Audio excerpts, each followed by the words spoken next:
Il a révolutionné le poste de latéral. 82 sélections en équipe de France, 41 buts pour 461 matchs, multiple champion de France, champion d'Europe avec l'OM en 93. Il a frappé la barre en demi-finale de la Coupe du Monde, remporté le championnat d'Europe en 1984. Longtemps recordman des sélections en équipe de France, on accueille dans le Salon des légendes Manu Amoros. Bonjour Manu, comment vas-tu? Bonjour, bonjour à tous. Bonjour. Tu vas bien? Ben oui, très bien. Ouais, très bien. Tout se passe bien en ce moment pour toi? Bah écoute, on vit dans un monde particulier aujourd'hui. Malheureusement, la Covid ne nous laisse pas respirer, donc il faut se protéger, se faire vacciner et puis attendre que ça passe. Attendre que ça passe, effectivement. Et en attendant que ça passe, eh ben, on est très heureux de t'accueillir dans le Salon des légendes. Moi, je suis Merci très content beaucoup. d'être parmi vous et d'être parmi tous les gens qui vont nous écouter aujourd'hui. Ouais, merci beaucoup d'avoir accepté notre invitation. Rien. Et pendant une heure, c'est Marjorie qui va te cuisiner de petites questions qu'elle a préparées soigneusement. Et on va avoir le plaisir d'avoir tes réponses. Merci encore. D'accord. Et merci également à nos partenaires, le SAT et Héros de Santé, qui nous accompagnent sur le Salon des légendes. On les remercie très très fort. Et merci également à nos followers sur Twitch et aux supporters de l'Olympique de Marseille qui suivent cette émission. Manu, Marjorie. Manu, salut, merci beaucoup d'être parmi nous. Donc, cuisinons. On va essayer, on va voir. C'est parti. Allez. Tu es donc né à Nîmes, tu es d'origine espagnole. Donc, ça. parle-nous un peu de l'enfance du petit Manu, s'il te plaît. Alors, mes parents, c'était des émigrés espagnols qui sont venus en France travailler dans les vergers. Dans les années 50, un truc comme ça. Après, donc, il y a eu toute cette période franco en Espagne. Donc, ils sont venus émigrer en France, du côté de Montpellier, à Lunel, Saint-Just, Sommières, Boisseron. C'est un petit peu la région dans l'Hérault. Et puis voilà, moi je suis né en France, j'ai ma sœur qui est née en France aussi, j'ai une grande sœur qui est née plutôt elle en Espagne. Et puis voilà, on s'est retrouvés en France et puis voilà, on a suivi un parcours tout simple et toute personne bien constituée a essayé de faire des choses plutôt pas mal. Plutôt pas mal, oui, mais voilà, quand on est jeune, on n'y pense pas parce que on n'est pas dans ce tif ou dans cette période qu'on a envie de vouloir aller très très très haut. Et moi, j'ai eu beaucoup de chance parce que à l'époque, je jouais donc au Gallia Club Lunellois et je jouais en cadet. Première année, et il y avait un match de minime en levée de rideau de mon match. Et il y avait Alberto Muro qui était recruteur de l'AS Monaco à l'époque et était venu voir un jeune joueur de Montpellier qui jouait en levée de rideau. Et mes dirigeants l'ont reconnu et ils sont allés le voir, ils lui ont dit est-ce que vous restez pour le match suivant parce que vous allez voir, il y a un joueur qui est pas mal, ça serait intéressant. Et lui, il pouvait pas rester parce qu'il avait le train pour rentrer sur Monaco. Donc ils ont parlementé plusieurs fois, tout ça, et en fin de compte, ils sont arrivés à le convaincre de rester. Donc il m'a vu jouer mon match, et bon, j'ai pas été trop mauvais. Et à la fin du match, il est venu me voir, il m'a demandé si je voulais faire un stage à l'AS Monaco. Donc c'était, je crois, au mois de septembre ou octobre 76. Et j'ai fait un stage à l'AS Monaco en février 77. Alors comment t'es venue cette passion pour le foot? À quel moment? J'habitais un petit village qui s'appelait Saint-Just et avec les gamins de l'école à Saint-Just, on s'amusait tout le temps. Il y avait un stade, on y allait, on jouait. Voilà, c'était le sport un peu national et le sport du village à l'époque, parce que bon, on n'était pas beaucoup, on était 300, 400 âmes, donc il n'y avait pas beaucoup de gamins, mais tous les gamins qui étaient là, on s'entendait bien, puis on allait au stade jouer au foot, soit pendant les vacances, soit après l'école, soit voilà, on s'amusait tout le temps au foot. Alors justement, après Monaco, tu es un pur produit monégasque, Oui. Tu as fait toute ta formation là-bas. Oui. Tu débutes ta carrière en principauté, Oui. où tu remportes 2 titres, dont un en Coupe de France. Raconte-nous un peu. Alors, le premier titre, moi j'ai commencé en 80 à intégrer l'effectif professionnel. Donc je m'entraînais de temps en temps avec l'équipe professionnelle et après je jouais avec la 3e division à l'époque. Et j'ai vraiment intégré à partir de la saison 81. En 81, j'ai été plus avec l'équipe professionnelle. J'ai fait quelques matchs, beaucoup remplaçants, parce qu'à l'époque, c'était pas évident, parce qu'il y avait 13 joueurs, donc 2 remplaçants. 11 qui jouaient et 2 remplaçants. Donc c'était pas beaucoup et il fallait être entre guillemets pas mauvais pour pouvoir être dans l'effectif pro, parce que l'effectif pro, il y avait quand même il y avait beaucoup moins d'effectifs qu'aujourd'hui. Donc ils étaient entre 15 et 16. Donc faire partie d'un groupe professionnel pour aller faire un match, c'était déjà très très très bien. Et j'ai vraiment réellement été titulaire à Monaco, c'était dans les années 81-82, saison 80-82, où on a été champion de France. C'est paradoxal parce que cette année-là, je faisais l'armée. J'étais convoqué pour aller faire l'armée au bataillon de Joinville. Ouais, au bataillon de Joinville. Et on dit toujours, quand tu fais l'armée, tu as toujours une période ou une année qui est malheureusement pas bonne, parce que tu vas à l'armée, tu restes, tu reviens, tu fais des voyages, le train de nuit, machin. Bon, c'est une année très compliquée pour un footballeur. Voilà. Mais les footballeurs, paradoxalement, on garde de très bons souvenirs du bataillon. Ah oui. Moi, j'ai eu la chance parce que j'ai donc été titulaire à la Monaco à cette période-là, 80-82. Donc l'armée, si tu veux, j'ai pratiquement pas fait. J'arrive en 80, je sais pas, juillet, je crois, ou juin, à l'armée, et la promotion d'avant s'est qualifiée pour faire le championnat du monde militaire au Qatar. Et monsieur Mercier, qui était le directeur du foot là-bas, on était 2, il y avait Philippe Anziani, qui est aujourd'hui à l'Olympique de Marseille, et moi-même, il nous avait pris pour aller faire le championnat du monde militaire au Qatar. Donc ça fait que les classes, on n'a rien fait. Donc on est parti pendant 1 mois au Qatar, il faisait très chaud. Ouais. Après, quand on est revenu, je suis parti dans mon club parce que il y avait le championnat qui recommençait, donc une petite préparation. Donc ça fait que je montais de temps en temps au bataillon de Joinville à Paris pour faire que des gardes. J'ai fait que des gardes. Donc je montais parce que régulièrement, je montais le lundi par exemple, je redescendais le mercredi pour pouvoir faire le match du samedi ou du dimanche.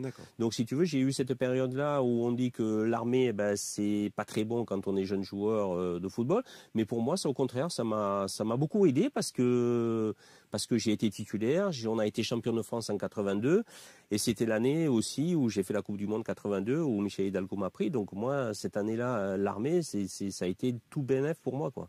Et c'était super. Et tu as tiré ton épingle du jeu malgré tes absences pour l'armée, parce que tu as ta première sélection en équipe de France en 1982, et tu as un parcours magnifique. Fulgurant. Ouais, j'ai fait partie en 81, décembre 81 ou je crois, ou novembre 81, parce qu'on jouait contre la Belgique en Belgique, et je faisais déjà partie du groupe. Bon, j'étais pas ni titulaire ni dans les remplaçants, mais j'étais dans le groupe d'une 20aine ou 25 joueurs que Michel Hidalgo avait fait. Et c'est vrai que le match amical en février 82 contre l'Italie, donc on s'est rassemblé à Jouy-Saint-Josas à l'hôtel Valbière. La grande équipe d'Italie avec Paolo Rossi et compagnie. La grande équipe d'Italie avec Paolo Rossi. C'est ça, Bettega, il y avait Bettega et tout. Et normalement, j'étais pas titulaire, mais Maxime Bossis, parce qu'à l'époque, on jouait le samedi, on avait le rassemblement le dimanche et on jouait le mercredi. Donc ça faisait très très court, éventuellement, si tu étais blessé, pour éventuellement te soigner et jouer. Donc Maxime Bossis a été blessé. Et Michel Hidalgo, à l'époque, il m'a dit, écoute, tu vas jouer. Hein. Moi, j'ai dit, oui, j'ai joué. Hein. Donc j'ai joué contre l'Italie, mon premier match officiel avec les Bleus. J'ai fait une mi-temps à gauche et j'ai fait une mi-temps à droite parce que je crois que Battiston s'était blessé aussi. Donc voilà, j'ai permuté, j'ai fait les deux. Belle histoire avec Patrick, on va y revenir. Ouais. Et malgré tes qualités footballistiques, tu te fais remarquer pour un autre événement en 1984 dans l'Euro sur un coup de tête de Jasper Olsen. Ouais. Explique-nous un peu. Qu'est-ce qui s'est passé? Non, on gagnait 1-0, il restait pas très longtemps. J'avais le ballon, je l'ai dribblé, j'ai accéléré. Il y a un autre gars qui est venu, lui par derrière, il est venu, il m'a fait un croc en jambe, tout ça. Mais classique. Ouais, mais ça a été plutôt impulsif qu'autre chose, parce que d'abord je n'ai pas touché. J'y ai pas cassé le nez, il saignait pas. 2 minutes après, il s'est relevé, il a couru comme un lapin. Mais c'est vrai que le geste en lui-même, c'est spontané. ça se fait pas, quoi. Ça se fait pas. Donc c'est pour ça que j'ai pris, je crois, 4 matchs ou 3 matchs, et que je suis rentré qu'à la fin, où Battiston... voilà, justement, Patrick Battiston, grande classe. Qu'est-ce que tu penses de lui? Ben oui, bien sûr. Tu sais, on avait un groupe qui était soudé.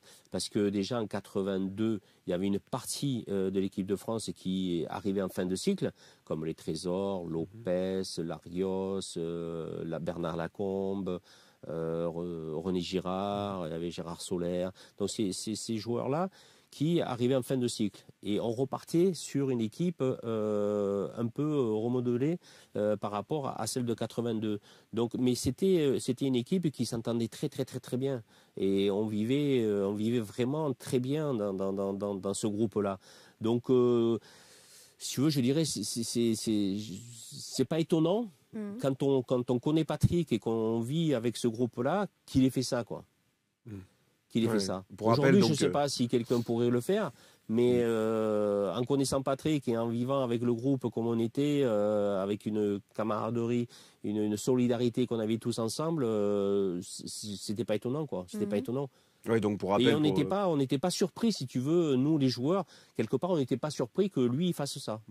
Et donc pour rappel, pour l'anecdote, donc en fait tu es suspendu 4 matchs pendant le championnat d'Europe, et en finale Patrick Battiston simule une blessure pour que tu puisses participer à cette finale, alors qu'il n'y a que 1-0 au score en plus. Et il restait une vingtaine de minutes. Il restait une vingtaine de minutes, finalement. Bruno Bellone marque le deuxième. Si tu veux, Patrick, il avait confiance. Il savait que j'allais pas faire le fou non plus, monter sans arrêt.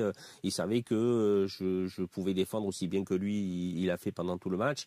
Et voilà, il a voulu que je participe à la fête, que je joue ce bout de finale. Mais c'est vrai qu'on a du mal à imaginer qu'aujourd'hui, alors les mentalités ont changé évidemment, ont beaucoup évolué, on a du mal à imaginer que ça puisse encore se passer comme ça pour une finale d'un championnat d'Europe en tous les cas. Je crois qu'il faut vivre avec son temps.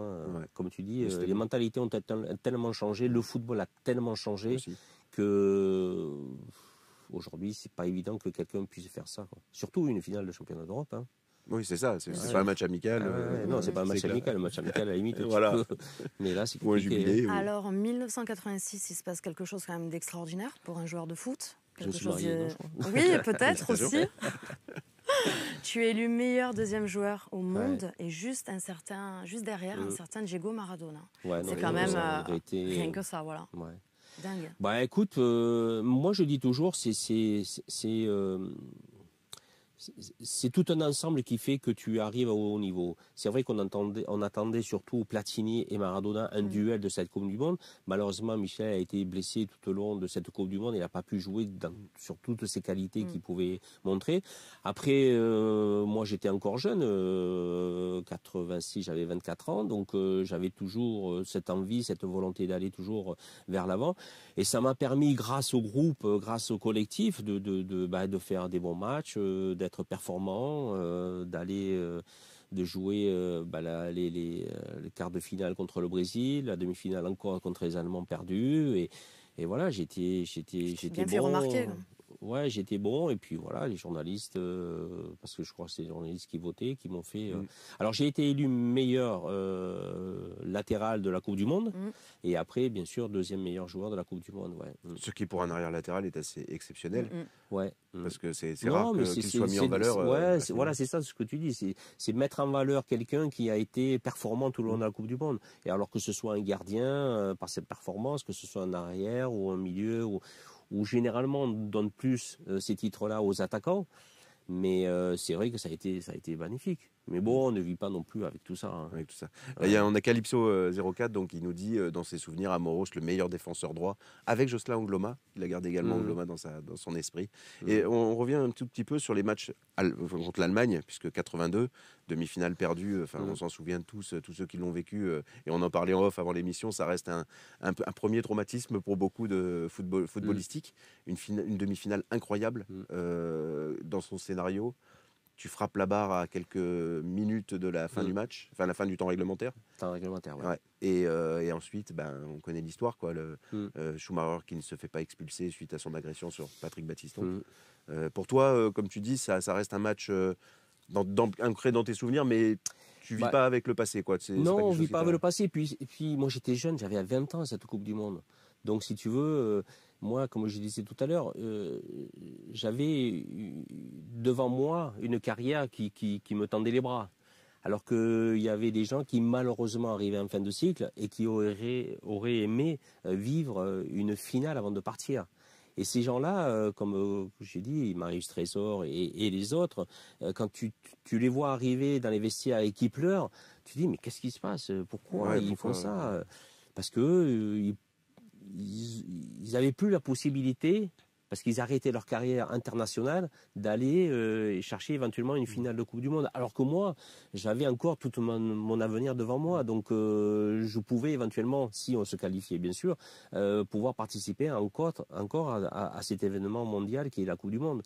Donc si tu veux, des questions à 20 ans, tu t'en poses pas beaucoup, quoi. C'est la réaction des joueurs que tu as avec toi, de tes amis, parce que ça devient des amis au fur et à mesure, parce qu'on passe pratiquement 2 mois ensemble, donc ça crée des liens, et de les voir tous pleurer comme ça, c'était, je comprenais pas trop, quoi. Je comprenais pas trop. Et il y a El Pablo qui nous dit c'était rare de commencer si jeune à l'époque. Enfin, d'être intégré si jeune dans l'équipe de France. Ouais, je sais pas. Ouais, bah non, parce qu'il y a eu, parce que quand j'ai commencé, je crois qu'il y avait Daniel Bravo aussi qui est venu, qui était sélectionné, et d'ailleurs qu'il a marqué un but, je crois, contre l'Italie. Et c'est Hidalgo qui a. Ouais, c'est Hidalgo qui a initié ça. Mais à l'époque, on avait Gérard Banide qui était donc notre formateur à l'AS Monaco, et après il a pris l'équipe première.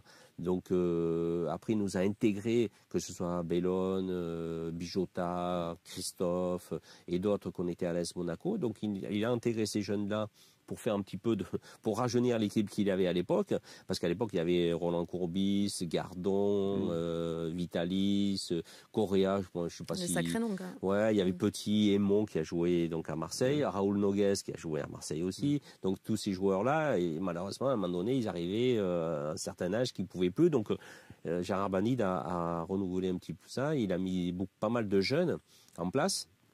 Et ça a permis de donner un élan supplémentaire au football donc monégasque, mais au football un petit peu français, parce que on a quand même, il y a donc Bruno Bellone qui a été international, je crois qu'il y a Bijota, Christophe qui a été international, donc on a été Jean-Luc Ettori, donc on a été pas mal de joueurs formés à Monaco qui a été international. Et c'est vrai que peut-être qu'on n'avait pas trop, il n'y avait pas beaucoup de jeunes joueurs, c'est vrai qu'il y a à l'époque intégré l'équipe professionnelle. Alors, ayant remarqué toutes tes nombreuses qualités, un certain président au nom de Bernard Tapie, en 1989, fait de toi sa priorité. Est-ce qu'à ce moment-là, tu es content, tu es fier? C'est Marseille? Oui, mais si tu veux, moi j'étais encore sous contrat à l'OM, à Monaco. Alors, et Campora, à l'époque, était président de Monaco, et c'était Arsène Wenger qui était donc entraîneur. Et on avait été champion, je crois, en 87 avec Wenger, ou 88, je ne me rappelle plus. Et avec Arsène, ça se passait bien, mais bon, on n'était pas non plus les meilleurs amis, entre guillemets, au monde, parce que j'avais une notoriété et un passé derrière moi déjà, qui le dérangeait un tout petit peu, parce que si vous avez vu un peu Arsène, c'est avant lui et un peu les autres. Voilà, il y a un peu l'ego qui est un peu au-dessus. Mais bon, et si tu veux, parce que j'aurais pu rester encore à Monaco et continuer ma carrière professionnelle à Monaco. Mais entre guillemets, il ne me voulait plus. Il voulait que je parte. Il avait une super proposition de Marseille. Donc, ça arrangeait tout le monde. Et ça arrangeait tout le monde, voilà, comme tu dis. Simplement. Voilà. Et moi, j'étais très, très, très heureux de revenir sur Marseille. Il n'y a pas de problème. Oui, on prend de la région. C'est un rêve pour beaucoup de monde, surtout à cette période. C'était un grand club. Tu étais satisfait de cette... oui, ça l'est devenu par la suite, mais ça faisait parler quand même de Marseille, ça a été quand même... Ça a toujours été un club à part à Marseille. Voilà, c'est ça, parce que même si, quand ça ne fonctionnait pas, ou même quand... Ça a toujours été un club où les gens s'identifient un petit peu à ce club-là. Il y a une âme, il y a... On aime Marseille ou on n'aime pas Marseille, voilà. Et le fait qu'il y ait un engouement extraordinaire autour de ce club-là, même dans des moments quand il y a eu les minots qui ont aidé ce club-là à se restructurer, il y avait quand même 15, 20 000, 30 000 personnes chaque match. Donc ça veut dire quelque chose. Il y a quelque chose. Venir. Alors je te prends un exemple. Ce qui m'a marqué le plus, c'est qu'à Monaco, la motivation, tu te la crées. À Marseille, c'est les supporters qui te la créent, la motivation. Parce que quand tu sors du tunnel, tu vois déjà 40 ou 45 000 personnes, tu vas te battre pour eux. Tu vas te battre pour eux. Alors qu'à Monaco, il y avait toujours 2000, 3000 personnes. Il faut que tu te crées la motivation dans le vestiaire avec tes coéquipiers. Donc c'est compliqué, c'est difficile. Et c'est ça qu'il y a beaucoup de différences avec Monaco. Moins de pression aussi, donc ça peut avoir un aspect positif. Non, je crois pas. À Monaco, on a quand même la pression parce qu'il te fallait quand même avoir les résultats. Non, la pression, elle y était. Alors c'est vrai qu'on vivait dans un petit pays parasitiaque parce que on avait l'ancien terrain Louis II, on avait le zoo qui était en face, on avait l'éléphant qui de temps en temps il nous disait bonjour. C'est un cocon. Voilà, donc c'est vrai qu'on vivait dans quelque chose d'extraordinaire. Mais la principauté. La principauté, c'est ça, dans le luxe. Et il y a une question, c'est vrai, qui est intéressante. Dans la période Covid, sans supporters dans les stades, est-ce que finalement, un club comme Monaco, il est habitué à ce genre de circonstances? C'est plus pénalisant peut-être pour l'OM que pour Monaco, du coup. C'est ça, oui. Parce que c'est vrai qu'à Monaco, il y avait une blague qui disait que tous les joueurs connaissaient tous les noms des supporters dans les tribunes. Mais du coup, c'est vrai eux, ils ont plus ou moins l'habitude de jouer dans des stades moins remplis, on va dire. C'est vrai que ça y fait. Non, mais le parallèle qu'on peut faire entre les deux clubs, c'est que à l'époque à Monaco, on n'avait pas de centre de formation parce qu'on était chez l'habitant, et quand on était professionnel, on n'avait pas de lieu d'entraînement réel. Et à Marseille, c'est un peu pareil, parce que je suis arrivé en 89 à Marseille, on s'est entraîné un peu de partout à Marseille. Les infrastructures n'étaient pas là. Donc, si tu veux, le parallèle des deux clubs, c'est un peu ça. Mais après, la vision et l'événement du club a complètement changé. Alors parlons de cette période, 1991, Barry. Tu es victime d'un tir de penalty raté, oui, tu peux le dire. Malheureux. Tu peux y aller. Voilà, disons-le. Donc séance de tir au but. C'est toi qui passes en premier. Déjà, est-ce que c'est une décision de l'entraîneur ou de ta part? Non. Alors, si tu veux, c'était pas la décision de l'entraîneur, parce que comment ça se passe? Quand il y a une séance de penalty, il y en a qui veulent tirer, il y en a qui veulent pas tirer. Je te prends juste, on revient un peu sur la Coupe du Monde 82. Moi, je ne devais pas tirer en 82. Il y a beaucoup de joueurs qui ne voulaient pas tirer, comme Tigana, comme Trésor, comme Bossis et d'autres. Et Michel Hidalgo, il vient et me dit tu tires un penalty? J'ai dit oui, je tire un penalty. Mais à 20 ans, tu es un peu inconscient, tu vois. Tu te dis bon, et tu le marques tranquille en plus. Et j'ai marqué, voilà. J'ai eu la chance de marquer. Et en 91, quand la séance de penalty arrive, c'est un peu pareil. Chacun dit je tire pas. Et, voilà. Et la réalité, c'est que normalement, celui qui tire les penaltys en général, c'est-à-dire pendant les matchs de championnat ou les matchs de Coupe d'Europe qualificatifs, c'est celui qui tire en premier. Donc Jean-Pierre Papin. Jean-Pierre, il a dit non, je ne veux pas tirer en premier. Voilà. Donc il en fallait un qui tirait en premier. C'était toi. Donc je suis allé tirer le premier. J'ai dit écoutez, moi je vais tirer le premier. Mais j'aurais pu tirer le deuxième ou le troisième ou le quatrième ou le cinquième et le rater aussi. Tout à fait. Ou le marquer aussi. Donc voilà. Oui, on peut en parler des heures. Oui, on peut en parler. Mais je ne devais pas tirer le premier. Mais c'est pas grave. Je crois que ce qu'on retient le plus, c'est que c'est moi qui ai raté le penalty, c'est moi qui ai fait perdre la Coupe d'Europe à Marseille. Ouais, mais c'est tout un ensemble. Pascal Olmeta, qui était à ta place il y a quelques émissions, disait la même chose, c'est-à-dire qu'il lui culpabilisait de n'en avoir arrêté aucun. Mais ce que les gens ils oublient, c'est que j'ai été élu meilleur joueur du match. En plus, ouais. C'est vrai. Oui, les gens ils oublient ça. Et si tu regardes le match, si tu regardes le match, tu te demandes mais comment tu fais pour perdre ce match-là avec toutes les occasions qu'on a eues. Incroyable. Après c'est le football, c'est comme ça. C'est le football. Les occasions, il faut les marquer, il faut être productif, il faut parce que tu te crées pas 50 millions d'occasions, mais dès que tu en as, il faut le marquer. Sinon, voilà.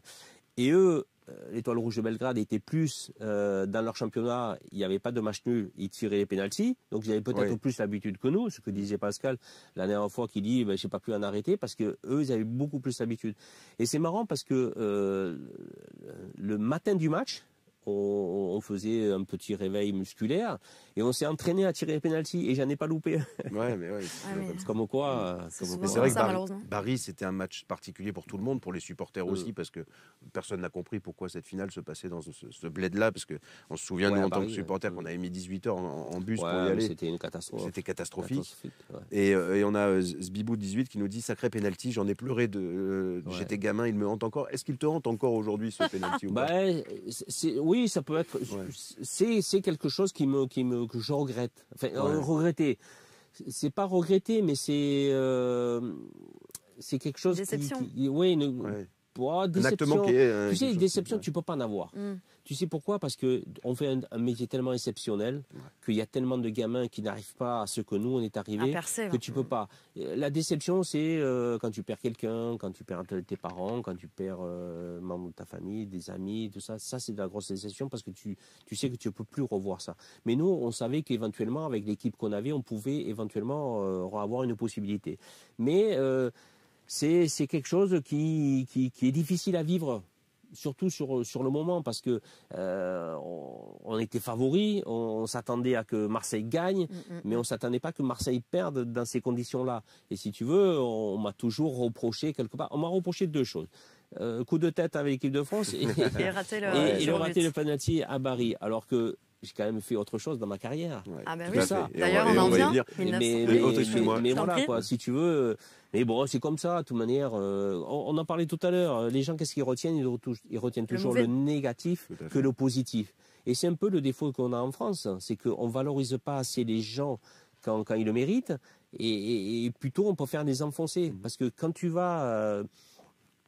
Quand tu as des articles dans les journaux, on dit par exemple Paris, ouais, mais il ne méritait pas de gagner. On s'en fout. L'essentiel, c'est que Paris soit qualifié pour la demi-finale à la Coupe d'Europe. C'est pas parce qu'ils n'ont pas été bons, c'est pas parce qu'ils n'ont pas eu de possession de balle, c'est parce que le Bayern a loupé beaucoup d'occasions. On s'en fout. L'essentiel, c'est que Paris soit en finale et que ça nous apporte un indice UEFA plus important pour qu'on puisse soit le troisième qualifier directement à la Champions League sans passer par les qualifications et avoir éventuellement un quatrième, ce qu'on n'a pas aujourd'hui. Donc c'est ça idéal. Il y a Bosniak 9 qui nous dit: j'étais supporter de l'Étoile Rouge, mon père m'a amené à ce match et je suis tombé amoureux de l'OM sur ce match. Moi, c'est un de mes plus grands souvenirs. C'était fabuleux. Il y a autre chose qu'on retient de ce match à Bari. Je me dirais, c'est la non-titularisation de Pixie, où il y a beaucoup de supporters. Mais il y a beaucoup d'incompréhension. Il y a beaucoup d'incompréhension. Il y a Gentilgana qui n'a pas joué.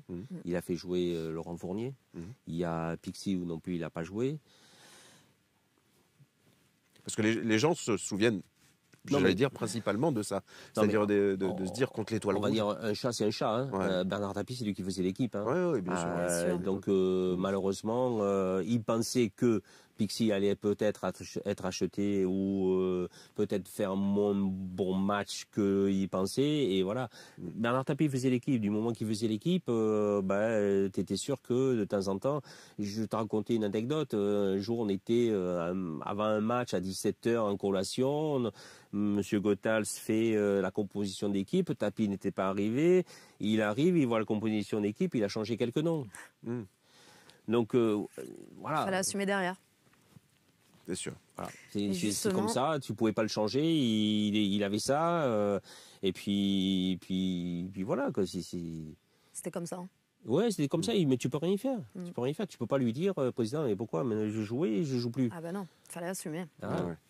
Et justement, tu parlais, excuse-moi parce que ça intervient justement sur le chat où tu parlais de City Paris. Tout le chat a dit oui, mais allez City quand même. Oui. Quand on est Marseillais, on ne peut pas être supporter de Paris. C'est ça, c'est délicat de dire. Mais on est quand même français avant tout. Donc c'est vrai qu'on peut quand même comprendre parce que, comme j'ai dit, l'indice du UEFA, c'est important pour la France. Donc si Marseille arrive à finir l'année prochaine 3e, 4e, s'il y a une possibilité de jouer la Champions League, c'est peut-être grâce à Paris qui a récupéré les points au niveau... qui perdra en demi-finale, mais qui aura accumulé à 7 points. Oui, voilà, c'est ça. Ouais. Alors après Paris, 1993, champion d'Europe, la finale se passe à Munich, puis retour au Vélodrome, et ensuite il y a le match contre Paris. Alors est-ce que ce sont tes plus beaux souvenirs? Alors, il faut que... on dise quelque chose, c'est que je m'étais embrouillé avec Tapie pour diverses raisons. Donc, j'avais pas fait le déplacement à Munich. J'avais pas été invité pour la fête. Pascal aussi. Pour la fête. Pour la fête qu'ils ont fait le lendemain. Et puis j'étais pas non plus pour le match contre Paris. J'avais fait la fin de saison aux oubliettes. Dans le loft, on va dire. Voilà, c'est ça. Voilà, donc j'ai. Waouh. Mitigé. Ouais. Non, parce que si tu veux, j'étais super content parce que il y avait un groupe qui était bien, qui était compétitif. Je dirais que celle de 91, ou l'équipe, celle d'un peu avant, où il y avait Enzo Francescoli qu'on perd en demi-finale contre Benfica, qui était la meilleure équipe qu'on ait eue. Et je dirais que celle de 93 était peut-être un peu moins bonne, mais celle qui l'a gagnée. Voilà. C'est un peu les gens qui comparent aussi avec 86, 82 de la Coupe du Monde, avec 98 qui était moins bonne que nous, mais c'est elle qui l'a gagnée. Voilà. Bon, si on peut faire des parallèles avec ça. Mais oui, malheureusement, j'étais pas invité à la fête. Quel dommage. Alors ensuite, décision de nouveau de Tapi. Justement, Tapi, est-ce que tu penses que c'est lui qui a donné cette... parce qu'il y a beaucoup de choses qui se disent à ce sujet-là, que notamment c'est lui qui a inculqué cet esprit de la gagne en France par rapport à ça. Ah, mais il a amené beaucoup au football français. Hein. C'est vrai que nous, déjà, dans le club, quand le discours, c'est plutôt pas Goethals qui le faisait, mais c'est plutôt Bernard Tapie dans la motivation. Et c'est vrai qu'il arrivait à nous faire passer des messages, mais on était en transe pratiquement quand on rentrait un match. Parce qu'on rencontrait des équipes, on avait des copains de l'équipe de France, tout ça. Mais si on pouvait les tuer, mais on les tuait. Quoi. Ah ouais, complètement. Il arrivait à nous mettre dans un état où rien ne pouvait nous arriver. D'abord, on sortait avant l'équipe adverse, parce qu'à l'époque, il y avait le tunnel, et on se mettait tous en ligne, et on était face à l'adversaire qui arrivait. Et rien que déjà, les regarder dans les yeux, concentrés, ils comprenaient qu'ils ne pouvaient pas gagner aujourd'hui. Sans parler du bruit autour, sans parler du bruit du stade qui accompagnait les regards. Oui. Donc, il arrivait à nous mettre dans un état presque second, et que moi, j'ai jamais ressenti dans les clubs où je suis passé. Même quand j'étais à Lyon, où il y avait Aulas, qui était, entre guillemets, un petit président quand on était à Lyon, mais qu'on a fait quand même des belles choses. Mais j'ai jamais ressenti ça d'un président, quoi. Et franchement, il nous a aidés à trouver une certaine motivation que peut-être on n'avait pas, mais d'aller chercher au fond de soi pour vraiment donner le meilleur à l'Olympique de Marseille, quoi. Et c'est ça qui était le plus important. Alors justement, tu pars à Lyon, suite à l'affaire Wemba, et ses conséquences, Pascal Olmeta. Avant de finir ta carrière à l'Olympique de Marseille. Eh ben, écoute, tu sais, on a passé deux saisons extraordinaires avec Pascal. Bon, il y avait Pascal, il y avait Abedi Pelé, il y avait Jean Tigana qui était entraîneur, adjoint, il y avait François Bracci, il y avait moi, et on est arrivé... localisé les Marseillais. Ouais, on était 5 Marseillais localisés là-bas. Mais je te jure, on a passé 2 saisons extraordinaires. 2 saisons où il y avait un ensemble de jeunes joueurs qui sortaient du centre de formation qu'il fallait les encadrer. Et on a fait le job, c'est-à-dire qu'on a su les encadrer, ces jeunes qui étaient des jeunes de valeur. Et la première année, on fait 8e. Et la deuxième année, on finit second. Hein, et on fait, nous, un parcours de champion. Et Nantes fait un parcours encore, il perd un seul match dans la saison. Et on a fait un parcours extraordinaire. De 25 000 abonnés qu'on avait la première année, on était passé à 30 000 ou 33 000 abonnés à Lyon. Ça ne s'est jamais vu.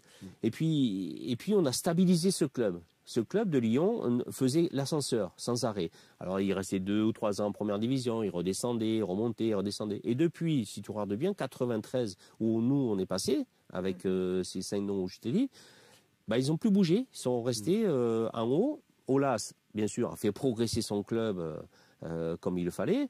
Et ce club-là, aujourd'hui, est devenu un grand club européen. Mais, tu sais, il faut toujours des bases. Et les bases, c'est les Marseillais qui l'ont mis. Hein. Mais Tapi avait un peu fait ça d'ailleurs à son arrivée à l'OM en faisant venir justement des très grands joueurs pour stabiliser le club et le développer. Et Aulas a repris un peu la même recette avec vous. Mais Aulas, je dirais, c'est un petit Tapi. Hein. C'est pareil, il a les mêmes intentions, il a eu les mêmes idées, il veut ressembler un peu à Bernard Tapie. Hein. Puis le fait de s'imposer aussi pour son équipe quand il pense qu'il y a des injustices, c'est quand même... Un président... Ah, mais maintenant, là, c'est quelqu'un qui pèse sur le football français, comme Tapie pesait à l'époque. Et ça, c'est bien construit. Hein. Alors, tu décides de finir ta carrière à l'OM, et pourquoi pas à Monaco? Vu que tu as démarré là-bas? Parce que j'ai pas eu l'opportunité. Je crois qu'à l'époque, à Marseille, il y avait Henri Stambouli qui était entraîneur, je crois, et qui voulait me faire revenir une année supplémentaire pour qu'on puisse remonter en première division. Donc voilà, je suis revenu à Marseille, puisque bon, je connaissais le club, l'environnement, j'habitais pas très loin, donc voilà, je suis revenu une année supplémentaire. Une belle saison aussi. Ouais, puisqu'on est remonté, quoi. On est remonté, ouais. Carrément. Et ensuite, tu te reconvertis donc en entraîneur. Saint-Rémy-de-Provence et en Tunisie, et puis arrivent les sélections au Koweït. Alors, quand j'ai arrêté ma carrière à Marseille, j'ai eu une coarthrose de la hanche. Donc, je me suis fait opérer de la hanche et c'est pas trop compatible après avec le football. Mais j'ai re-signé une petite licence amateur à Saint-Rémy-de-Provence où j'ai joué. On a fait la Coupe de France. J'ai joué pendant 2 ans, 2 ou 3 ans, tu vois. Tu t'es pas arrêté net après l'OM? Non. Mais c'est une mauvaise expérience. Hein. Tu sais, tu viens du monde amateur et tu retournes au monde amateur. Le football français a besoin du monde amateur pour sortir ces jeunes joueurs de qualité et après pour les former et être professionnels. Mais il ne faut pas oublier le monde amateur, c'est très important. C'est très important. Et j'ai l'impression qu'aujourd'hui, la fédération oublie un petit peu. Parce que quand tu regardes aujourd'hui le monde amateur, tu n'as plus ce monde-là de bénévoles qu'il y avait autour de ça. Aujourd'hui, tu n'en as presque plus. Mais pourquoi? Mais c'est parce que la fédération n'aide plus ces petits clubs à que ces bénévoles-là s'épanouissent pour faire sortir les jeunes joueurs de qualité. Il faut savoir leur rendre. Et toi, tu y allais. Regarde aujourd'hui Marseille. Marseille, tu prends, tu fais un cercle, tu fais sur 100 km de partout. Tu as des joueurs de qualité, mais ils ne savent pas s'en servir. Bien sûr. Ils ne savent pas s'en servir. On a loupé plein de gamins qui sortent de Marseille et qui partent ailleurs. Et c'est un gros problème. C'est un gros problème. Mais un entraîneur, donc, ça se passe comment? Ça se passe plutôt bien? Ouais. Les terrains te manquent, tu sais, quand tu as vécu dans un monde comme ça, c'est très compliqué d'aller partir ailleurs. Il y en a d'ailleurs qui ont essayé de partir, de faire autre chose. Et qui sont toujours revenus dans le monde du football parce que c'est ce qu'on connaît le mieux, quoi. C'est ce qu'on connaît le mieux. Et c'est vrai que bon, le monde amateur de football, je suis pas un passionné, mais j'aime bien.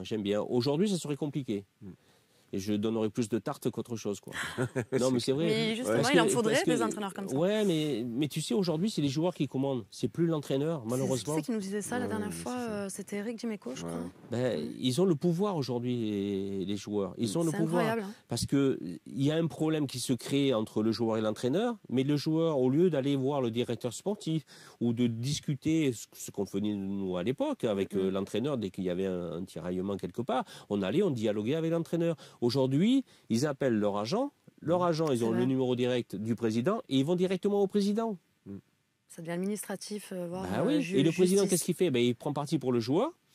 Et s'il prend parti pour le joueur, il va se mettre à dos l'entraîneur et sur peut-être le directeur sportif. Et ça crée des problèmes. Et si ça crée des problèmes, le fonctionnement au niveau du jeu, au niveau de l'équilibre de l'équipe, des entraînements et tout ce qu'il y a avec, ça ne peut pas fonctionner. C'est pas possible. C'est compréhensible. Et aujourd'hui, malheureusement, ils ont le pouvoir. Et il faudrait des comment joueurs. Changer ça Alors, une anecdote qu'on a vécue à Lyon. À Lyon, je ne sais pas si Pascal te l'a dit, mais à l'époque, il y avait 1 ou 2 gamins qui foutaient la merde. Pascal, il les a pris, il les a mis sur le porte-manteau. À l'ancienne. Oui. C'est la meilleure. Et les gamins, l'entraînement suivant ou le match suivant, ils se sont bougés le cul. Mais il te faut avoir des gens ça. Pascal, il dit toujours, mais pourquoi l'OM ne prend pas des anciens joueurs pour redonner, si tu veux, une image de l'OM comme on était avec nous. La niaque, la volonté, ne pas parler du pognon sans arrêt, ne pas dire... parce qu'aujourd'hui, c'est quoi? Un joueur, il vient, il signe 4 ans, mais il ne fait jamais 4 ans. Au bout de 6 mois, au lieu de se battre aux entraînements, il dit non, j'ai pas beaucoup de temps de jeu, je me casse, et au bout de 6 mois, il peut partir. Donc, parce que tu as deux possibilités, tu as 2 mercatos, un janvier et un au mois de juin. Donc tu as toujours beaucoup de possibilités par rapport à l'époque. À l'époque, moi j'ai fait 12 ans à Monaco. J'ai fait presque 5 ans à Marseille, Marseille, vrais contrats. 2 ans à Lyon. Mais parce qu'on bougeait moins, puisqu'on avait cet amour du maillot qu'aujourd'hui non plus. Ils s'en foutent. Mais ils s'en foutent. C'est beaucoup les agents, l'argent. Oui, les agents, l'argent, la notoriété, les médias, leur Facebook, leur Instagram. Ah ouais. Aujourd'hui, si tu veux voir la vie d'un joueur de football, tu vas sur Facebook, hein, tu le vois tout le temps. Hein. C'est vrai. Tu vas tout le temps. Et aujourd'hui, on va aller sur le tien d'ailleurs. Non, j'en ai pas. J'ai pas Instagram, j'ai pas Facebook, j'ai pas Twitter, j'ai rien. Alors tu verras rien sur moi. Mais ils ont pris le pouvoir, les joueurs, et c'est ça qui est difficile à vivre. Et moi, comme tu disais, si aujourd'hui je devrais prendre une équipe de première division, c'est les joueurs, ils me cassent les pieds, moi je leur rentre dedans. Et ouais, on serait toujours en conflit, c'est pas possible. Ah, c'est ce que doit faire encore Roland Courbis, Giroud, tout ça. Je pense qu'ils sont encore dans cette. Mais regarde, la Sampoli, il est arrivé. Il fait un travail considérable au niveau, parce qu'il a changé par rapport à ce que Villas-Boas sûrement faisait. Il y a beaucoup plus, un peu comme la méthode de Bielsa, c'est-à-dire tu passes beaucoup plus de temps sur le terrain que très peu de temps. Donc à partir de là, il faut que les joueurs se mettent dans cet état d'esprit. Mais regarde, j'ai lu, alors je ne sais pas si c'est vrai ou pas, ouais, il y a des joueurs qui commencent à dire que les entraînements sans police sont compliqués, sont difficiles, c'est physique, c'est fatigant. Mais putain, mais t'es payé pour ça. Regarde derrière combien de gamins qui voudraient être à ta place. Oh là là. Non, c'est vrai, pour épouser une carrière de footballeur comme tu fais. On ne devrait pas entendre des choses comme ça, ça devrait être interdit. Oui. Tu dois te plier aux exigences de l'entraîneur. S'il te demande de faire 100 tours de terrain, tu les fais, tu es payé pour ça. S'il te demande de faire du physique pendant je sais pas moi, 10 minutes, un quart d'heure avec ballon, de l'intensité, mettre de l'intensité, parce que c'est ce qu'ils recherchent dans les matchs, mettre de l'intensité. Et d'ailleurs, on peut le voir aujourd'hui sur le match de Montpellier, il y a quand même eu plus d'intensité que les matchs qu'on a vus auparavant. Donc voilà, mais il y avait déjà eu le même problème avec Bielsa à l'époque, je ne sais pas si tu te rappelles. Ouais, au début. Les joueurs se plaignaient de passer, les joueurs se plaignaient de passer 2 heures, voire 2 heures et demie sur le terrain à faire du travail, mais aussi à écouter les consignes de Bielsa. Mais bon, ils sont payés pour ça. C'est ça. Et il y a Urbican de 8 qui nous dit, est-ce que Longoria a l'intention d'intégrer des anciens dans le staff ? Est-ce que tu aurais été par hasard contacté ? Non, pas encore. Non, mais on en parlait tout à l'heure. Sinon, tu nous le dis en direct là.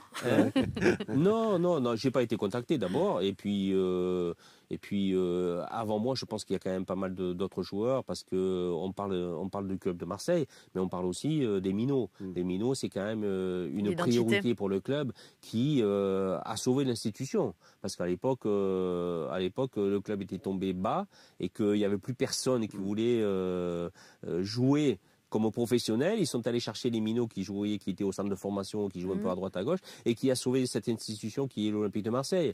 Donc avant, il y a pas mal de ces joueurs-là qui pourraient être dans le club et aider le club. Mais on en parlait tout à l'heure, Longoria, qu'est-ce qu'il fait administrativement maintenant qu'il est président? Il prend que des gens à lui. Comme souvent, les présidents qui arrivent mettre le café héros quand il est arrivé, il a mis des gens à lui aussi. Oui, c'est un peu dommage parce que je pense qu'on peut être compétitif aussi bien des anciens joueurs de l'OM que des gens qui font venir. Alors peut-être pas administratif, au niveau financier, comptable, commercial, tout ça. Mais dirigeants, joueurs. Oui, dirigeants, joueurs. On peut être accompagnateur aussi, voilà. C'est bien que Pancho Maldonado soit un petit peu le lien entre Sampoli et les joueurs pour la traduction. Mais combien de temps ça va durer? On ne sait pas. On parlait de Spinozzi tout à l'heure avec Larguet qu'il a repris dans son staff pour les entraînements des gardiens. Et Steph Mandanda le disait, il adore Spinozzi. Et Longoria est arrivé, il a changé d'entraîneur. Sampoli, je ne sais pas s'il le voulait ou ne le voulait pas. Il est reparti au centre de formation. Et il y a Michel Foss qui était à la cellule de recrutement, qui n'est plus là. Donc voilà, on retrouve plus cette identité, tu vois, de Marseille, quoi, d'anciens joueurs de Marseille. Alors que le meilleur exemple, c'est quoi? C'est le Bayern de Munich. Oui, justement, il y a Bars 13 qui nous dit, rappelez-vous, en 2016, l'OM est allé voir au Barça et au Bayern, justement pour ça, pour observer les fonctionnements. Et là, tu y viens justement naturellement en disant c'est le meilleur exemple. Et en fait, on a fait tout le contraire, en fait. Ah, complètement. Voilà. Complètement. qu'est-ce que tu veux y faire? C'est bien dommage. Bah, on va remercier Rikou, 83, qui vient de lâcher son prime. Excuse-moi, non, mais oui, c'est bien dommage parce que tu peux avoir une identité Marseille avec des anciens joueurs. On n'est pas plus mauvais que les uns que les autres. Zubizarreta est arrivé, il a pris à ses recrutements 3 Espagnols. Qu'est-ce qu'il a fait de plus? Est-ce qu'il a pris un Espagnol? Pas un. Pas un. En joueur, tu dis Lirola? Non. Non, Zubizarreta, il n'a pas fait un recrutement espagnol. Zubizarreta, il n'a pas pris un seul espagnol. Alors que soi-disant, il avait une carnet d'adresses long comme le stade de Marseille. Et en fin de compte, il n'a rien. Ça reste une énigme, le passage de Zubizarreta à l'OM quand même. Parce que alors, est-ce qu'il était sous l'influence aussi de Rudy Garcia? Parce que Rudy Garcia, quand tu vois les joueurs qu'il a pris, je ne sais pas comment il a fait pour voir ces joueurs-là et prendre ces joueurs-là, tu vois un peu... Mais en tant que directeur sportif, tu as quand même une certaine responsabilité de recrutement et que tu essaies quand même de faire un des meilleurs recrutements. Ça reste un mystère, une énigme, mais ça va reste voir dans les années à suivre. Et c'est ça qui est dommage. Et ça va encore rechanger dans 3-4 ans. Et encore Lirola, tu voulais parler de Lirola, non, je crois. Lirola. Mais Lirola, tu prends, dans le contexte d'aujourd'hui de le Sampaoli, dans un 3-5-2 ou dans un 3-4-3, il est super bon. Pourquoi? Parce que tu lui enlèves des tâches défensives et tu lui donnes plus de tâches offensives. Et c'est ce qu'il adore. Et aujourd'hui, il est bon. Pourquoi? Parce qu'il a moins de tâches défensives.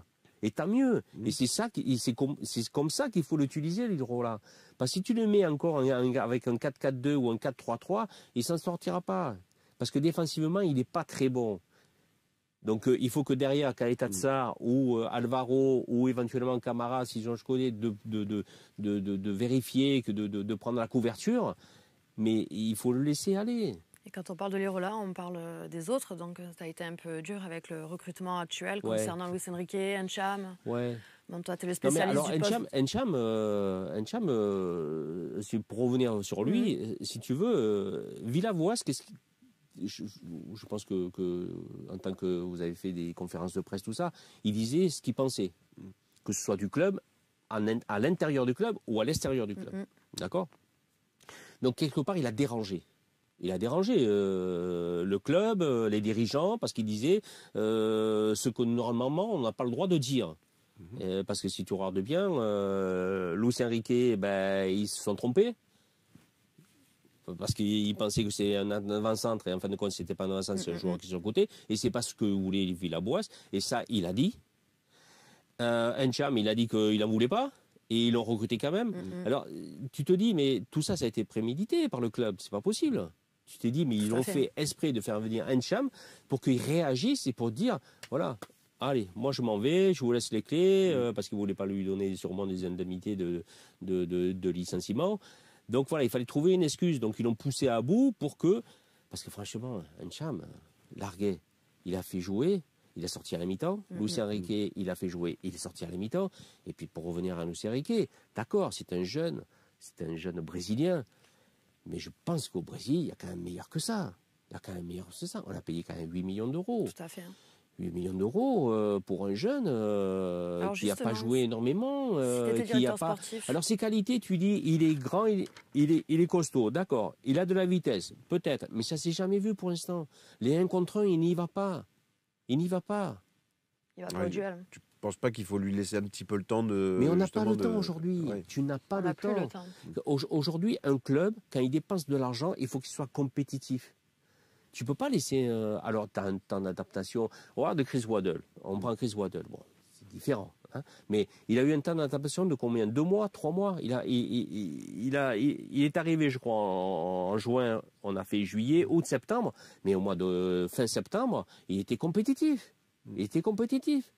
Chris Waddle, c'est incomparable. Alors, oui.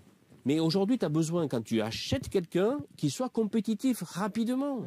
Tu ne peux pas investir sur quelqu'un qui ne soit pas compétitif. Et d'attendre que ça J'avoue qu'il y a beaucoup de réactions sur le chat, justement par rapport à ton positionnement sur Luis Enrique, qui disait, où ils disent, où il y a là, pour le coup, en ce moment, en 5 matchs, il a 3 passes décisives.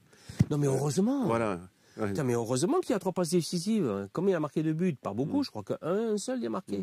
Mais heureusement qu'il fait 3 passes décisives ou 4 passes décisives. Mais moi, je le voudrais le voir qu'ils prennent beaucoup plus de risques. À Montpellier, j'aurais aimé le voir aller provoquer davantage son défenseur pour prendre le dessus. Plus tu vas aller vers ton défenseur, le provoquer, plus tu vas passer. Alors c'est sûr que tu ne vas pas passer tout le temps, mais aller provoquer davantage.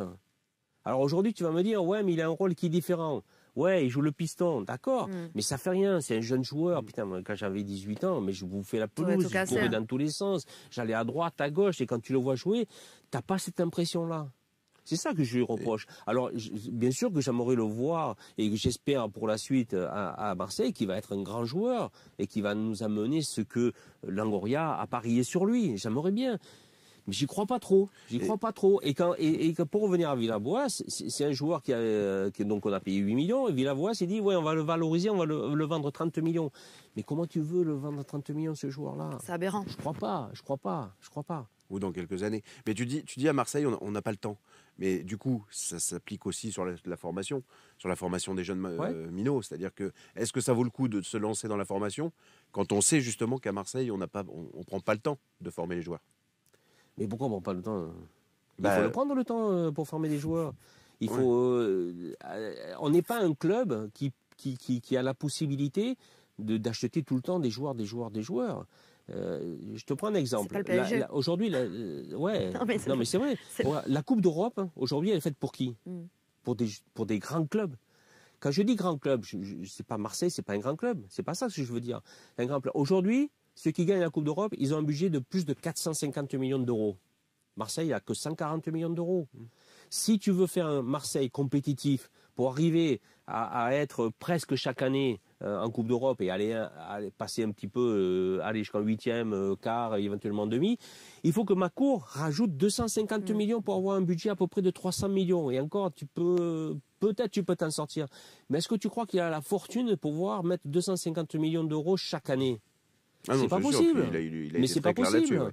Donc tu fais du bricolage. Il fait du bricolage sans arrêt pour essayer de maintenir le club. Il vaudrait mieux, c'est dur ce que je veux peut-être te dire, mais il vaudrait mieux qu'ils le vendent à des fonds d'investissement qui vont pouvoir mettre de l'argent et qu'on va pouvoir voir, nous tous, une équipe de Marseille compétitive et comme on a envie de la voir, parce que tu joues la Coupe d'Europe, tu vas recevoir des grands clubs, tu vas être compétitif, tu vas peut-être la gagner de nouveau.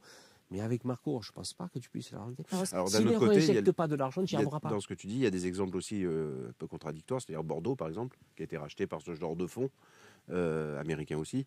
Et eux, ça ne marche pas du tout, quoi. Enfin, je veux dire, ils sont dans une situation catastrophique. Donc Macour, tu as quand même c'est un actionnaire, on va dire, présent financièrement, qui, même s'il n'est pas présent physiquement, et qui prend en charge les énormes dettes du club et tente de mettre en place certaines choses. D'accord, mais il y a une chose qu'il ne faut pas dire. C'est que je veux jouer la Coupe d'Europe et je vais être compétitif dans cette compétition. C'est pas cohérent. Arrête de donner du rêve alors que tu sais que tu ne peux pas. Tu n'as pas les moyens. Mais non, il n'a pas les moyens nécessaires. Il a une fortune de quoi? D'1 milliard, 1,2 milliard, 1,5 milliard, ou même 2 milliards. Il ne peut pas mettre 250 millions de sa poche. Un fonds d'investissement, il peut le faire. Et quand tu prends l'OM, tu ne prends pas Bordeaux. C'est pas la même chose. Tu as une exigence à Marseille que tu n'as pas à Bordeaux. Regarde, tu te parles de Bordeaux, les résultats aujourd'hui, bon, à part quelques supporters qui viennent aux entraînements, mais tu as vu tout ce qui s'est passé, nous, les supporters, qui sont déçus de tout ce qui s'est... que l'ancien président a mis en place pour que tous les supporters pètent les plombs, quoi.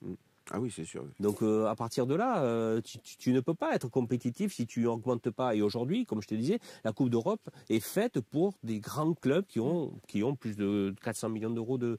Regarde qui a gagné Bayern de Munich, qui gagne la Coupe d'Europe l'année dernière. Paris Saint-Germain, ils ont 600 millions d'euros. Ils vont être compétitifs.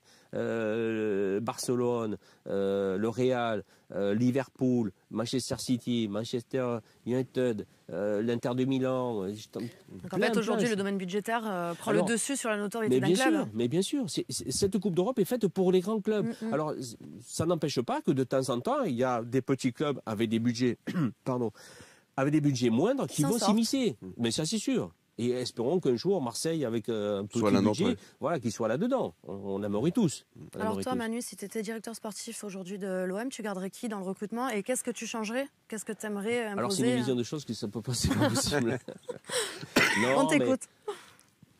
Changer. Il y a beaucoup de choses à changer. Oui, il faut être à l'intérieur pour pouvoir dire ou répondre à ta question, parce que nous, on le voit de l'extérieur. Et en tant que supporter, donc bien sûr que tous les supporters de l'Olympique de Marseille ont envie que ça change, que des joueurs changent, que l'environnement change, que l'intérieur du club change.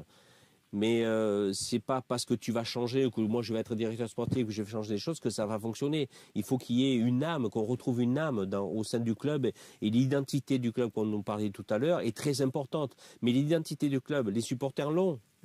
Mais les joueurs, ils l'ont plus. Donc il faut qu'on arrive à retrouver cette identité à partir des joueurs, pas à partir des supporters. Et c'est ça le plus important. Mais lesquels tu garderais donc? Il Alvaro, faut en citer Calagnac, qui est vraiment un peu l'identité quand même du Marseille. Alvaro, c'est le patron aujourd'hui de l'Olympique de Marseille. Il en fallait un. Et Alvaro, même si en ce moment il n'est pas très bon, c'est vrai qu'il prend des cartons, mais il a cette envie, cette volonté d'aller toujours vers l'avant. Tu as le petit Camara, tu as Lirola, qui est très intéressant. Il faut trouver un arrière droit. Qui est de la concurrence. À ma vie, c'est bien, à ma vie, c'est bien, mais il faut le mettre en concurrence, parce qu'il a besoin d'être derrière, avoir quelqu'un qui le pousse pour qu'il soit performant. Mais pour en revenir au budget, malheureusement, on va perdre Camara. On le sait. On va perdre Caleta Sarr, mais ça, c'est pas un problème, c'est bien, parce qu'aujourd'hui, Caleta Sarr, il pense à Liverpool que son transfert a été avorté, il a tellement ça en tête qu'il ne sait plus jouer. Voilà. Et normalement, il aurait mieux fait, tu vois, ou Villas-Boas ou Sampaoli, de mettre le petit Perrin derrière, qui aurait été 100 fois meilleur, qui est un pur produit de l'Olympique de Marseille, et qu'il a cet amour du maillot. Et quand il y rentre chaque fois, il est très bon. Donc pourquoi pas l'utiliser? Ou alors tu mets Camara. Par exemple, tu peux faire une défense, parce que Balardi, c'est pas mal, mais je pense que Perrin est meilleur. Je pense pour moi, c'est mon propre jugement. Tu peux faire une défense Alvaro, Camara, Perrin, si tu joues en 3 derrière. Ça peut pas être dégueulasse non plus. Il y a des choix technico-tactiques qui peuvent être vraiment intéressants. Et tu mets au milieu, tu mets Gay et tu mets Rongier. Et après, tu t'organises devant avec Milik. Mais Milik, est-ce que tu vas le garder? Tu vas pas le garder. Non, il va pas rester. Mais non, tu vas pas le garder. Pour finir l'émission, on a une nouvelle petite rubrique, Marjorie, donc, où là, on va te demander, Manu, des réponses ultra courtes, telles qu'elles arrivent. Frappe instantanée. Question courte, réponse courte. Donc j'ai ma petite fiche parce qu'il y a pas mal de... C'est parti, top chrono. Manu, quel est ton principal trait de caractère? Généreux. Ok. Ton principal défaut? Têtu. Ton joueur préféré, actuel ou ancien avec qui tu as joué? Alors, je ne sais pas si vous le connaissez, mais Umberto Barberis. Oui. Ok. Monégasque. Elle ne le connaît pas, elle. Non. Ton joueur, vous en savez strictement rien. Je suis une encyclopédie du football. C'est vrai, tu le connais? Non, c'est pas possible que tu le connaisses. Mais la semaine prochaine, il est là, à ta place dans le foot. Ça m'étonnerait parce que c'est un joueur. Non, je ne sais pas tout, bien évidemment. C'est un ancien monégasque, un Suisse qui était donc international suisse et qui était un superbe joueur. Voilà. D'accord. Le joueur le plus fêtard? Oh là. Le plus fêtard que je connaisse. Le plus fou, le plus côtoyé, le plus rigolo. On était pas mal avec Eric Dimeco. On faisait un peu les fous. Ton super pote dans le foot, forcément. Ouais, cette génération que je suis passé à Marseille, Eric, Casoni, Bernard Pardo, Carlos Moser. La bonne équipe, quoi. Ouais, Bruno Germain, Vercruis, tout ça, ça a été... on n'est peut-être pas resté amis, mais on est resté copains. Quand on se voit, on est super content de se voir. On ne s'appelle pas tous les jours ni rien, mais par rapport à tout ce qu'on a vécu tous ensemble, on est resté vraiment très soudés. Pas soudés qu'on se voit tous les jours, mais soudés dans l'amitié qu'on peut avoir entre nous. Ok. Ton entraîneur préféré avec qui tu as les meilleurs rapports? Entraîneur, dirigeant, staff? J'ai eu Gérard Banide, qui a été mon formateur, que je lui ai gardé quand même beaucoup de liens, et puis Michel Hidalgo. Ok, celui avec qui ça s'est mal passé, pas très bien passé? Comment? Celui avec qui tu n'as pas eu de très bons rapports et qui peut nuire à un footballeur. Wow. Bon. J'ai toujours eu des relations assez bonnes avec les entraîneurs. Assez saines? Ouais, assez bonnes avec les entraîneurs. Un peu avec Arsène Wenger, un peu sur la fin, qui ne me voulait pas, qui me le faisait comprendre. Bon, après, tu sais... C'est des petits trucs. Oui, tout le monde passe par là. Oui, mais c'est des petits trucs par rapport à ce qu'on vit aujourd'hui, à ce qu'on vivent certaines personnes. C'est vraiment des petits détails. Le don que tu aimerais avoir, faire partir Arsène Wenger, non. Non. Le don? Oui. Ouais. Le pouvoir magique. Le pouvoir magique? Ou le don. C'est pas pareil, mais ça peut être similaire. Ouais. Qu'est-ce que tu aimerais d'un coup comme ça pouvoir avoir ou faire? Un don. Le don dans le foot, tu l'as eu? Ouais, non. Redorer l'Olympique de Marseille? Peut-être. Baguette magique. Mais ouais, si on pouvait avoir quelque chose qui puisse redonner un certain visage à l'Olympique de Marseille et revenir à ce qu'on a connu, quoi. Pourquoi? Parce que, tu sais, on aime ou on n'aime pas. On a des supporters quand même qui sont toujours derrière son équipe. Alors c'est vrai qu'ils sont... Quand ils manifestent, comme ils ont fait à la commanderie, qu'ils ont cassé, tout ça, c'est vrai qu'on n'aime pas ce genre de voir ces choses-là. Mais on a des supporters qui sont vraiment derrière leur équipe. Et eux, ils payent chaque fois leur abonnement. Et les joueurs, ils ont tendance à l'oublier qu'ils payent leur abonnement. Et ils sont là pour les aider, ils ne sont pas là pour les critiquer. Ils veulent quoi? Ils veulent qu'ils aient une équipe compétitive, mais qui mouille le maillot. Après, le reste, tu perds, tu gagnes. Malheureusement, ils comprennent que c'est les aléas du football.